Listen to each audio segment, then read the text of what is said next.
Big boss చూస్తున్నాం. నీ favourite ఎవరు? మా ఫేవరెట్ ప్రజెంట్ అయితే చేంజ్ అయిపోయిందండి. నబిల్ ఒక వయసుగా ఆడుతున్నాడు, ఒకరికి సపోర్ట్ చేస్తున్నారు కాబట్టి మొన్నదాకా నబిల్ నిఖిల్ అనుకున్నా. చేంజ్ అయిపోయింది మా ఒపీనియన్. గేమ్ చూస్తుంటే రోహిణి వచ్చింది. ఆ ప్రతి గేమ్లో ఆమె మొన్న పెట్టిన ప్రతి గేమ్లో బాయ్స్కి పోటీగా ఆమె ఏదైనా మెగా చీప్ అయిందో మెగా చీప్ కాడి నుంచి ప్రతి గేమ్ గెలుస్తూ వచ్చింది. హ్యాట్రిక్గా 3 గేమ్స్ గెలిచింది మగవాళ్ళతో సమానంగా. కాబట్టి రోహిణి నా ఫేవరెట్ అనుకుంటున్నాను. మొన్నటిదాకా నిఖిల్ అండ్ పృథ్వీ మధ్యలో నిఖిల్ అండ్ నబిల్ మధ్యలో టాప్ 1 కంటెస్టెంట్ నడిచింది.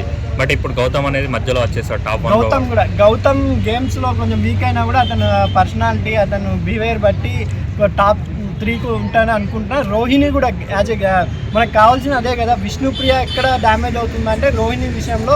రోహిణి కామెడీ చేస్తుంది, ఎంటర్టైన్మెంట్ ఇస్తుంది. గేమ్స్లో కూడా వరుసగా 3 గేమ్లు గెలిచింది. ఇప్పుడు అవినాష్ని కూడా తక్కువ అంచనా చేశారు నిన్న నబీలు, ప్రేరణ. కానీ అవినాష్ కూడా 2 గేమ్లు కూడా గెలిచాడు. కాబట్టి ఇక్కడ ఎవరిని తక్కువ అంచనా వేయలేం, ఎవరి టాలెంట్ని మనం తక్కువ అంచనా వేయమనే విధంగా ఒకరినొకరు చాలా టాప్లోకి వెళ్తున్నారని నా అభిప్రాయం. ఓకే అన్న, ముక్క అవినాష్ గేమ్ ఎలా అనిపిస్తుంది సార్? అది నిన్న బ్యాక్ టు బ్యాక్ 2 గేమ్లు గెలిచాడు కాబట్టి నాకు 100% ముక్క అవినాష్ కూడా పృథ్వీని వెనకాల నెట్టేసి టాప్ 5లో వస్తాడేమో అనుకుంటున్నాను నేను. కొంచెం ఇప్పుడు డల్ అయిన ఎవరు పృథ్వీ అసలు డల్ అయిపోయాడు. గేమ్లో కూడా ఎక్కడో ఫ్లిప్ అవుతున్నాడు. విష్ణుప్రియ టోటల్గా నిన్న మానస్ చెప్తే కూడా ఇది నా ఇష్టం, నా గేమ్ అనేసింది. కాబట్టి ప్రేక్షకులు కూడా మా ఓటు మా ఇష్టం అని చెప్పి ఆమెకు వేయకుండా ఇంకా వేరే వాళ్ళకి వేసే ఛాన్సెస్ ఉన్నాయి. దీన్ని బట్టి టాప్ 5 అనేది 2 వీక్స్లో చేంజ్ కాబోతుంది అనుకుంటున్నాను. నిఖిల్ ఉంటాడు. అతనికి ఎవరు సెలెక్ట్ చేయడం లేదు గేమ్స్కి కాబట్టి నిఖిల్ యాజ్ యూజువల్గా ఉంటాడు. నబీల్ ఉంటాడు. నబీల్కి కొంచెం ఈ 3 రోజుల నుంచి డౌన్ఫాల్ స్టార్ట్ అయిందేమో అనుకుంటున్నాను. ఎందుకంటే అతను ఎప్పుడు జెన్యున్గా ఆడే పర్సన్ ఒకరి మీద నిలబడుతున్నారు కాబట్టి నాకు ఎక్కడో తక్కువ అనిపించిందండి. ఓకే అన్న, అంటే ఈ వ్యక్తి ఇప్పుడు అసలు బిగ్ బాస్లో టాప్ 5 దాకా ఎలా వచ్చాడు? ఇంత లాంగ్ మీకు అనిపించిన వ్యక్తి ఎవరు కంటెస్టెంట్లో? టాప్ 5 అంటే పృథ్వీ. నిన్న పృథ్వీ వెళ్ళాల్సింది. యష్మి అనుకోవడం నాకు ఎక్కడో పృథ్వీని ఇంకా ఎందుకు విష్ణుప్రియ కోసం లాగేస్తున్నారా ఏంటనేది నా అభిప్రాయం అండి.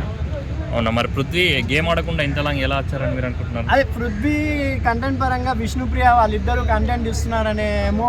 కానీ పృథ్వీకి అండ్ యష్మికి మధ్యలో కొంచెం గ్యాప్ ఉంది. కానీ యష్మి ఉండింటే ఇంకా బాగుండేమో నా అభిప్రాయం. పృథ్వీ కన్నా యష్మి కొంచెం గేమ్ పరంగా అన్నిట్లో హ్యూమన్ బీయింగ్ కూడా చాలా బాగా ఆడుతుంది కాబట్టి ఎక్కడో కొంచెం బిగ్ బాస్ ఫేవరిజం చూపించారేమో అనిపించింది భయ్య. ఇప్పటిదాకా ఎలిమినేట్ అయిన వాళ్ళు వీళ్ళది అన్ఫేర్ అని మీకు ఎవరు అనిపించింది? యష్మిదే భయ్య. అందరూ వాళ్ళ చేసిన తప్పులలో వెళ్ళిపోయారు. కానీ ఫస్ట్ టైం అదే యష్మి కొంచెం ఉండింటే టక్ ఫర్ లేడీస్లో టాప్ 5 వరకు ఉండే క్యాండిడేటే యష్మి ఉంటే బాగుంటుందని అనుకుంటున్నాను. ప్రేరణ గేమ్ కొంచెం తగ్గింది, బస్ కూడా తగ్గింది అంటున్నారు అవుట్ సైడ్. అనిపిస్తుంది ప్రేరణ కొంచెం యష్మి పైన ఎక్కడో డల్ అనిపించింది. కానీ నిన్న గేమ్ పరంగా బాగానే ఆడింది కాబట్టి కొంచెం ప్రేరణ అండ్ రోహిణి మధ్యలో విష్ణుప్రియ ముగ్గురు మధ్యలో టక్కఫార్ నడుస్తుంది. విష్ణుప్రియ ఇంకా ఎలాగో ఈ వీక్ బిగ్ బాస్ పంపించలేకపోతే ప్రేక్షకులు ఇంకా నెక్స్ట్ వీక్ అయినా పంపించేస్తారు. పృథ్వీ కానీ విష్ణుప్రియ కానీ టేస్టీ తేజ వీళ్ళు ముగ్గురే డేంజర్లో ఉన్నారు భయ. నాకు ఇప్పుడు ఆట బట్టి వీళ్ళు ముగ్గురులో ఎవరో ఒకరు కంపల్సరీ సండే హెల్మెట్ అవుతాను అనుకుంటున్నాను. నా టేస్టీ తేజ ఎమోషనల్గా అందరినీ కనెక్ట్ అవ్వాలని చూస్తున్నాడు అని అంటున్నారు. ఫిజికల్గా ఆడలేకపోతున్నారు కానీ మెంటల్గా స్ట్రాంగ్ ఉన్నారు అని అనిపిస్తుంది. అలా టేస్టీ తేజ కొంచెం ఎక్కడో ఫ్లిప్ అవుతున్నాడు. పాపం గేమ్ ఆడడానికి ట్రై చేస్తున్నాడు కానీ అతనికి ఫ్లిప్ అయిపోతున్నాడు, ఎక్కువ ఆడలేకపోతున్నాడు. కాబట్టి ఈ వీక్ టేస్టీ తేజ కానీ పృథ్వీ కానీ నా అభిప్రాయం ప్రకారం పృథ్వీ వెళ్ళిపోతే బాగుంటుంది అనుకుంటున్నాను భయ్య నేను. ఓకే అన్న, గౌతమ్కి సెకండ్ లైఫ్ ఇచ్చింది మణికంఠ అని చాలా మంది అంటున్నారు. మీకు అలా అనిపిస్తుందా? మణికంఠ ఆ రోజు ఆ డిసిజన్ తీసుకోకపోయింటే ఈరోజు పృథ్వీ ఆ రోజే బాబాయ్ చెప్పేవాడు, బ్యాగులు సర్దుకునేవాడు. ఆయన మణికంఠకి ఎందుకో మన గౌతమ్ నామినేషన్ ఉన్న రోజే అలా అనిపించిందేమో తెలియదు. కానీ గౌతమ్కి బెనిఫిట్ అయింది అనుకుంటున్నాను.